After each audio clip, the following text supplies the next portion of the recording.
మిత్రులారా నమస్తే. మనం బీహార్ డెవలప్మెంట్స్ని క్లోజ్గా ఫాలో అవుతున్నాం కదా. రోజు ఏదో ఒకటి మాట్లాడుకుంటున్నాం, రోజు కాకపోయినా తరచుగా. సో ఇప్పుడు అతిపెద్ద ఎక్స్ప్లోజన్ ఏమిటంటే బీహార్ నుంచి వస్తున్నటువంటి వార్తల్లో ఒక పెద్ద బాంబు పేల్చాడండి ప్రశాంత్ కిషోర్.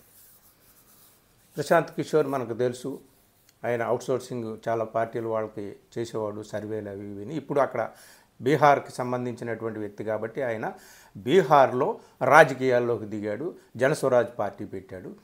ఆయన ఎగ్జిస్టింగ్ ఎన్డీఏ ప్రభుత్వంలోని అతి కీలకమైనటువంటి నేతల మీద తీవ్రమైనటువంటి అవినీతి ఆరోపణలు చేస్తున్నాడు, భయంకరమైనటువంటి ఆరోపణలు. ఆయన తాజాగా పేల్చినటువంటి బాంబుల ప్రకంపనలతో అక్కడ ఎన్డీఏ ప్రభుత్వం గజగజ వణికిపోతుంది. చాలా గడ్డు కాలం ఉందా, గడ్డు పరిస్థితులు ఎదుర్కోబోతుందా ఈ ఎలక్షన్స్లో ఎన్డీఏ అనేటటువంటిది. అటు జేడీయూ నేత ముఖ్యమంత్రి నితీష్ కుమార్, ఇలాగే కేంద్రంలో ఉన్నటువంటి బీహార్లో ఉన్నటువంటి బీజేపీ నేతలు అందరూ కూడా ఈ ప్రశాంత్ కిషోర్ ఎప్పుడు ఏ బాంబు పేలుస్తున్నాడు, అసలే రాహుల్ గాంధీ ఓట్ చోరీ బాంబుల మీద బాంబులు పేలుస్తున్నాడు. ఎన్నికల కమిషన్కి ఏం చేయాలో తెలియటం లేదు, రాహుల్ గాంధీని ఎలా ఎదుర్కోవాలో తెలియట్లేదు.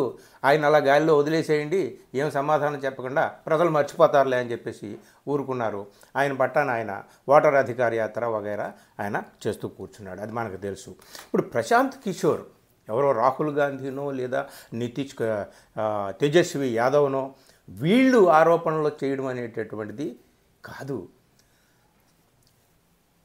సాక్షాత్తు బీజేపీలో మంత్రిగా పనిచేసినటువంటి ఆర్కే సింగ్ లాంటి వాళ్ళే బీజేపీ నేతలని రోడ్డు మీద నిలబెట్టి గల్లా పట్టి ఈడ్చుకొచ్చి రోడ్డు మీద నిలబెట్టి మీరు అవినీతి ఆరోపణలు ఉన్నాయి, మీ మీద ఆరోపణలు ఉన్నాయి చెప్పండి అని చెబుతున్నారు కదా. మొన్నే కదా మనం వీడియో చేసుకున్నాం. తాజాగా ఎక్స్ప్లోజన్ ఏమిటా అంటే ప్రశాంత్ కిషోర్ నలుగురు మీద ఆయన దాడి చేస్తున్నాడండి ఎప్పటి నుంచో. ఒకరు జేడీయూలో అతి కీలకమైనటువంటి గవర్నమెంట్లో అలాగే పార్టీలో కూడా కీలకమైనటువంటి నేత అశోక్ చౌదరి చూడండి, మీకు నేను తీసిపెట్టాను చూడండి. నితీష్ కుమార్ భుజం మీద చేయి వేసి ఆప్యాయంగా కౌగిలించుకుంటున్నాడే ఈయనే అశోక్ చౌదరి. సో ఈయన రూరల్ వర్క్స్ డిపార్ట్మెంట్కి క్యాబినెట్ ర్యాంక్లో మంత్రిగా ఉన్నాడు, అలాగే జనతాదళ్ యునైటెడ్కి ఆల్ ఇండియా జనరల్ సెక్రటరీగా కూడా ఉన్నాడు. ఆయన కూతురు ఎంపీగా కూడా ఉంది. సో జేడీయూలో అతి కీలకమైనటువంటి నేత ప్రశాంత్ కిషోర్ ఏం చెప్తున్నాడా అంటే ఈయన మీద ప్రెస్ కాన్ఫరెన్సులు పెట్టి దాదాపు 200 కోట్ల రూపాయలు గత 3 సంవత్సరాలుగా ఈయన అక్వైర్ చేశాడు. 200 కోట్ల రూపాయల విలువైనటువంటి ఆస్తులు, ల్యాండ్ కానీ డిఫరెంట్ రూపాల్లో ఉన్నటువంటి ప్రాపర్టీస్ కానీ ఈయన చట్ట వ్యతిరేకమైనటువంటి పద్ధతుల్లో అక్వైర్ చేశాడు అని చెప్పేసి ఆరోపణ చేస్తున్నాడు. సో ఈయన ఇలా చేస్తున్నాడు కదా అని ప్రశాంత్ కిషోర్ మీద ఒక 100 కోట్ల రూపాయలకి డిఫమేషన్ నోటీస్ పంపించాడు. ఇంకా కేసు వేయలేదు కానీ నోటీసులు అయితే పంపించాడు. పరువు నష్టం దావా వేస్తున్నట్టు 100 కోట్లకి. ప్రశాంత్ కిషోర్ నిన్న ప్రెస్ మీటింగ్ పెట్టి అరే నాయన నీ సంగతి ఎలా ఉంది కదా మిస్టర్ అశోక్ చౌదరి, 200 కోట్లు కాదు, నువ్వు ఈ నోటీసుని కానీ ఉపసంహరించుకోకపోతే 500 కోట్ల రూపాయల అవినీతిని బయట పెడతాను చూడండి అని చెప్పి తోడ కొట్టి మరీ ప్రెస్ కాన్ఫరెన్స్ పెట్టాడు. సరే, ప్రశాంత్ కిషోర్ మీద వీళ్ళు చాలా ఆరోపణలు చేస్తున్నారు. అంత డబ్బు ఎక్కడికి వచ్చింది ప్రశాంత్ కిషోర్కి, ఏదో ఇష్టం వచ్చినట్టు రాజకీయాల్లోకి వచ్చాడు కాబట్టి ఏదో వాగుతున్నాడు అని చెప్పేసి మాట్లాడుతున్నారు. కానీ జేడీయూ నాయకులే ముందుకు వచ్చి తన మీద వచ్చినటువంటి ఈ ఆరోపణలను నిరూపించుకోవాల్సినటువంటి ఆరోపణలే, అందులో సత్యం లేదు అని నిరూపించుకోవాల్సినటువంటి బాధ్యత ఈయనకు ఉంది. ఎవరికి? అశోక్ చౌదరికి ఉంది అని చెప్పి మీరు ఈయన అశోక్ చౌదరి మళ్ళీ ఒకసారి చూపిస్తాను. ఈ ముఖార విందాన్ని నితీష్ కుమార్ ఆయన్ని ఎంత ఆప్యాయంగా కౌగిలించుకున్నాడో చూడండి. ఎంత కీలకమైన నేతో చూడండి. సో మరి ఇలాంటి వ్యక్తి తన మీద వస్తున్నటువంటి ఆరోపణలు కరెక్ట్ కదని మీరు రుజువు చేసుకోవాలి అని చెప్పేసి జేడీయూ నేతలే అంటున్నారు. ఇదొక పాయింట్. సో ఆయన అంతేకాదు, కేవలం అక్రమ పద్ధతుల్లో 200 కోట్ల రూపాయల ప్రాపర్టీ సంపాదించడమే కాదు, లాస్ట్ 8 monthsలో 20,000 కోట్ల రూపాయలకు సంబంధించిన ప్రభుత్వ కాంట్రాక్టుల్లో 5% కమిషన్ కొట్టేశాడు. ఇది కూడా నేను నిరూపిస్తానని చెప్పేసి ఆయన చెప్తున్నాడు అన్నమాట. సో ప్రశాంత్ కిషోర్ పేల్చినటువంటి ఈ బాంబు మామూలు బాంబు కాదు. సమాధానం కేవలం అశోక్ చౌదరి మాత్రమే కాదు, నితీష్ కుమార్ కూడా ఇలాగా కౌగిలించుకొని ఆయన్ని జనరల్ సెక్రటరీ చేసి క్యాబినెట్ మినిస్టర్ని చేసినటువంటి నితీష్ కుమార్ కూడా ఇప్పుడు బోనెక్కి నిలబడ్డాడు. ఏదో సఫాయి ఇచ్చుకోవచ్చు, ఏదో చెప్పవచ్చు, కానీ వాళ్ళు మేము చాలా స్వచ్ఛమైనటువంటి వాళ్ళము, కడిగిన ముత్యాలు లాంటి వాళ్ళము అని చెప్పాలి అంటే నిరూపించుకోవాలి. లేదంటే ప్రశాంత్ కిషోర్ చెప్తున్నాయి నిజాలే అని చెప్పేసి ఒప్పుకొని కనీసం నిరూపించుకునేంత వరకు కూడా పదవి నుంచి దిగిపోవాలి. అశోక్ చౌదరి వాళ్ళ ఫ్యామిలీ, వాళ్ళ కూతురు, భార్య అందరూ కూడా ఖండిస్తున్నారు ప్రశాంత్ కిషోర్ని, అందరూ చేస్తారు. ఇదొకటి. నెక్స్ట్ ఈయన జేడీయూ నాయకుడు. నెక్స్ట్ ఇప్పుడు అక్కడ డిప్యూటీ సీఎం పదవిలో ఉన్నటువంటి సమ్రాట్ చౌదరి ఆయన ఒక పెద్ద మనిషి అక్కడ. అంటే బీజేపీ నాయకుడు సమ్రాట్ చౌదరి. మామూలు చరిత్ర కాదు. సమ్రాట్ చౌదరి అంటే ఎవరంటే ఒకసారి ఆయన ముఖార విందాన్ని కూడా మీరు వీక్షించి పొలకించి ధన్యులవ్వండి. ఈయనే సమ్రాట్ చౌదరి, చూశారు కదా.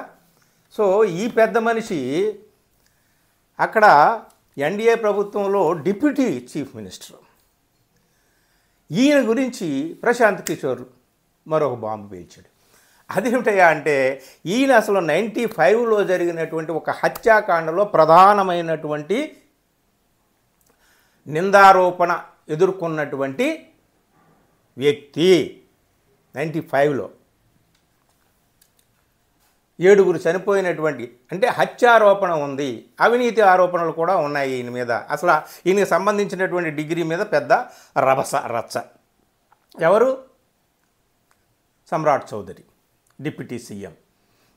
ఈయన ఏం చెప్తున్నాడు అంటే ఎప్పుడో 95లో వచ్చినటువంటి ఆరోపణ అది 98లో కేసు కొట్టేశారు అని చెప్పేసి. 98లో కేసు కోర్టు ఏ విధంగా కొట్టేసిందంటే అప్పటికి ఈయన మైనర్ బాలుడు అని కొట్టేసింది. మరి అయితే ఆయన మైనర్ బాలుడు అని కొట్టేస్తే ప్రశాంత్ కిషోర్ ఏం చెప్తున్నాడంటే ఒక అఫిడవిట్ చూపించాడు. ఆ అఫిడవిట్ ఏమిటయా అంటే ఆ అఫిడవిట్లో తన ఏజ్ 2020 అసెంబ్లీ ఎలక్షన్స్ సందర్భంగా అఫిడవిట్లో తన ఏజ్ 51 years అని చూపించాడు. అంటే 2020లో ఆయన ఏజ్ 51 years అయితే మరి 95లో ఎంత ఏజ్ అయి ఉండాలి? తీసేయండి, ఒక 26 years తీసేయండి, అంటే 25 years ఉంటాయి కదా. 20 అటు నుంచి 95. కాబట్టి ఇక్కడ అర్థమవుతుంది ఏమిటాయా అంటే ఆయన మైనర్ కాదు, మేజరు. ఆయన అన్నీ కూడా అబద్ధాలు, ఆయన చెప్తున్నవన్నీ కూడా అబద్ధాలు అని చెప్పి ఆయనేమో అఫిడవిట్లో మెట్రిక్ ఫెయిల్ అని చెప్పేసి ఆయన చెప్పాడు. కానీ సుప్రీంకోర్టులో ఆయన చెప్పింది ఏమిటా అంటే నేను కాదు మెట్రిక్ ఫెయిల్యూర్ అని చెప్పేసి కోర్టులో చెప్పాడు. కానీ ఆయన ఇచ్చినటువంటి అఫిడవిట్లో 7th పాస్ అని చెప్పాడు. ఒక పక్క హార్వర్డ్ యూనివర్సిటీ వారు ఈయనకి డిలీట్ ఇచ్చినట్టు కూడా చెప్పుకున్నాడు. What is this non sense? అసలు ఈయనకి డిగ్రీ ఏంటి? ఈయన ఏం చదువుకున్నాడు? నిరక్షరాస్యుడా, అక్షరాస్యుడైతే 7th పాసా, 7th ఫెయిలా, మెట్రిక్ ఫెయిల్యూరా? డిలీట్ ఏంటి? అంత పెద్ద హార్వర్డ్ యూనివర్సిటీ నుంచి అది ఎలా వచ్చింది? ఇది చెప్పమానండి అన్నారు. సరే, డిగ్రీ వివాదం మన పెద్ద ఆయనే ఎదుర్కొంటున్నాడు కదా, నాన్ బయోలాజికల్ మనిషి, దేశాన్ని పరిపాలిస్తున్నటువంటి వాళ్ళు. సరే, డిగ్రీ వివాదం ఇదొకటి. సో ఇట్లాంటి వ్యక్తుల మీద ప్రశాంత్ కిషోర్ తీవ్రమైనటువంటి ఆరోపణలతో బాంబుల మీద బాంబులు పేలుస్తున్నాడండి. ఇది ఇప్పుడు ఎన్నికలు రాబోతున్నాయి, ఇంకా 2 నెలల్లో ఎన్నికలు వస్తున్నాయి. ఈ 2 నెలల్లో ఏం జరుగుద్ది ఏమిటి, ఎన్నికల్లో ఒక పక్క ఓటు చోరీ ఆరోపణలు ఎదుర్కొంటున్నారు. ఇలాంటి సందర్భంలో ప్రశాంత్ కిషోర్ ఈ విధమైనటువంటి బాంబులు పేలుస్తున్నాడు. ఇంకా దిలీప్ జైస్వాల్ ఉన్నాడు, పార్టీ బీజేపీ అధ్యక్షుడు, ఆయన మీద కూడా ఆరోపణలు ఉన్నాయి. మంగళ్ పాండే, ఆయన మీద కూడా ఆరోపణలు ఉన్నాయి. సో కీలకమైనటువంటి ఈ 2 ఆరోపణల మీద ఇప్పుడు పెద్ద రభస జరుగుతుందన్నమాట. ఈ ప్రశాంత్ కిషోర్ మీద 100 కోట్ల పరువు నష్టం దావా వేస్తున్నట్టుగా నోటీస్ పంపించడము, నువ్వు అది తిప్పకొట్టకపోతే ఇంకొక 500 కోట్లు నువ్వు చేసిన అవినీతిని బయటపెడతానని ప్రశాంత్ కిషోర్ అంటున్నాడండి. అయ్యా, ఇప్పుడు ప్రశాంత్ కిషోర్ పార్టీ పెట్టాడు. ప్రశాంత్ కిషోర్, నేను చాలా శుద్ధమైనటువంటి వ్యక్తిని, నాకు వచ్చిన ప్రతి పైసాకు కూడా లెక్క ఉంది. 240 కోట్లు ఇతర వ్యక్తులు నా సర్వీసెస్ తీసుకున్నారు. నాలో ఉన్న సరస్వతిని నేను అక్కడ పెట్టి నేను సేవ చేసి న్యాయంగా సంపాదించినటువంటి డబ్బులు, అందులో 30 కోట్లకు పైగా నేను జీఎస్టీ కట్టాను, ఇన్కమ్ ట్యాక్స్ ఒక 10 కోట్లు 20 కోట్లు కట్టాను. ప్రతిదీ కూడా పార్టీకి వినియోగిస్తున్నాను. నేను ఇప్పుడు నాకు ఫండ్స్ ఎక్కడి నుంచి వస్తాయి, ఎక్కడి నుంచి లేవు, నేను కష్టపడిందే నేను పార్టీకి పెట్టాను, బీహార్ కోసమే నేను ఇక కష్టపడతానని ఆయన చెప్తున్నాడు. సరే, ఇప్పుడు ప్రశాంత్ కిషోర్ ఇంత నిజాయితీపరుడు అయితే ఆయన యొక్క ఎఫెక్ట్ ఎట్లా ఉంటుంది వచ్చే ఎన్నికల్లో? ఆ ఎఫెక్ట్ యొక్క ఆ ప్రభావం యొక్క తీవ్రమైనటువంటి పరిణామం ఎవరు ఎదుర్కొంటారు? ఎక్కువ నష్టాన్ని ఎవరు ఎదుర్కొంటారు? అటు ఎన్డీఏనా, లేకపోతే ఎన్డీఏ వ్యతిరేక ఓటును చీల్చేస్తే అటు ఇండియా కూటమికి నష్టమా? ఇవన్నీ తర్వాత మనం మాట్లాడుకుందాం. కానీ ప్రస్తుతానికి బీహార్లో ఉన్న ఎన్డీఏ ప్రభుత్వంలో అటు జేడీయూ కానీ ఇటు బీజేపీ కానీ వాళ్ళ నేతలు ఎదుర్కొంటున్నటువంటి అవినీతి ఆరోపణలు, ఇతర తీవ్రమైనటువంటి ఆరోపణలతో బీజేపీ, నితీష్ కుమార్, జేడీయూ అందరూ కూడా ఇలా తలపట్టుకొని కూర్చున్నారు. మరి ప్రశాంత్ కిషోర్ మరొక బాంబు పేలుస్తానంటున్నాడు. ఇక చూడాలి, మనం ఎదురు చూడాలి. ఇక ఈ 2 నెలల్లో ఇదే తతంగం అండి. బీహార్ నుంచి వార్తల కోసం మనం ఎదురు చూడక్కర్లేదు. వచ్చిన వార్తల్లో ఏ వార్త బాగా చదవాలి, ఏం విషయాలు తెలుసుకోవాలని చెప్పి మాత్రమే మనం ఎంపిక చేసుకోవాలి తప్ప ఇలాంటి అల్లకల్లోలమైనటువంటి వార్తలు, సంచలనాలు చాలా వస్తూ ఉంటాయి. ఈ ప్రశాంత్ కిషోర్ దెబ్బని ఎలా తట్టుకుంటారు, అటు రాహుల్ గాంధీని ఎలా తట్టుకుంటున్నారు, ఇప్పుడు ఈయన్ని ఎలా తట్టుకుంటారు, ఏమిటి అనేటటువంటిది మనం చూడాలి. Thank you.